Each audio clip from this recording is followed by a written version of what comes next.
tagay muna. Balik ka naman sa nanay ko para pagtagay natin. Sige, basta mag-is na.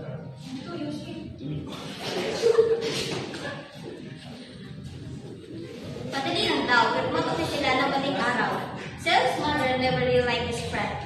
She tried stopping him from hanging out with them, but apparently, what she can do is stop the temptation from holding son to his old habits.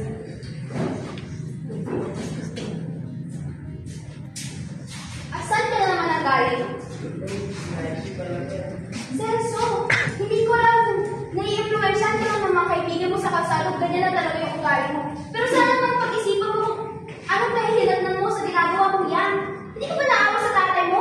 Pagod sa pagtatrabaho sa abroad, pero anong ginagawa mo? Oo na. Minsan na nga ako makapagsaya eh. And just like that, Celso already is 2 weeks of change.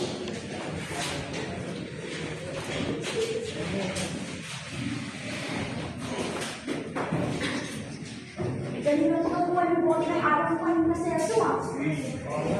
Ngayon, wala na natin. Tatagay na naman tayo mamaya. Ano ba yan? Ayan.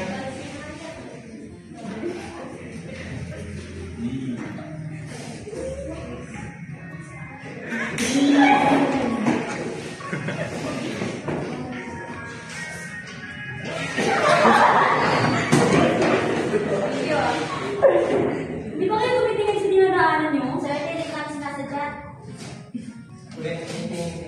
Uy, wala. Sus!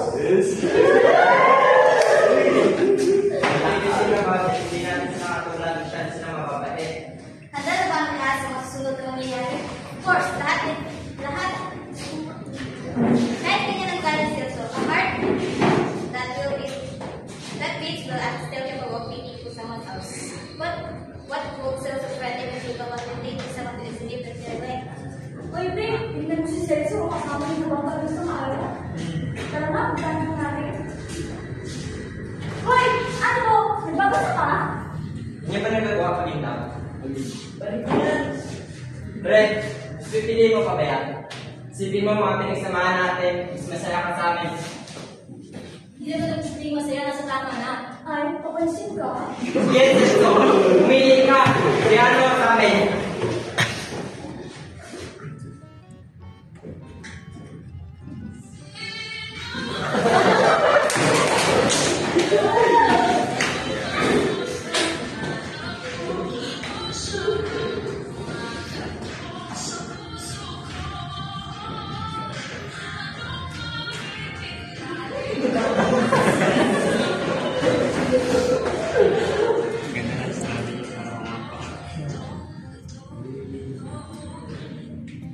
Oy, Celso, bilisan mo pumili. Kami yung piliin mo.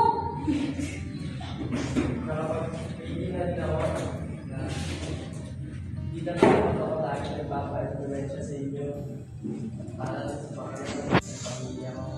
Ba, galing mo ah. Mas pipiliin mo pa ito sa amin. Isipin mo mga pinagsamahan natin sa Celso. Mas malaga lang ba yan sa'yo kung sa amin?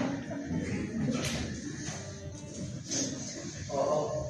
At ako rin pagkakasa sa dinigigil natin. And thank you.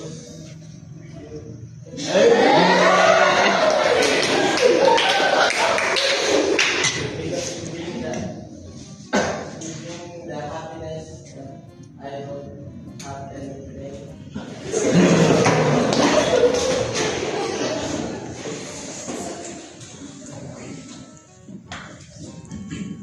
Pero masaya naman tayo kung magkasama. Oo nga, sana magkasama pala dito ng mga sa ulit. Napapagalitan ako ng natin.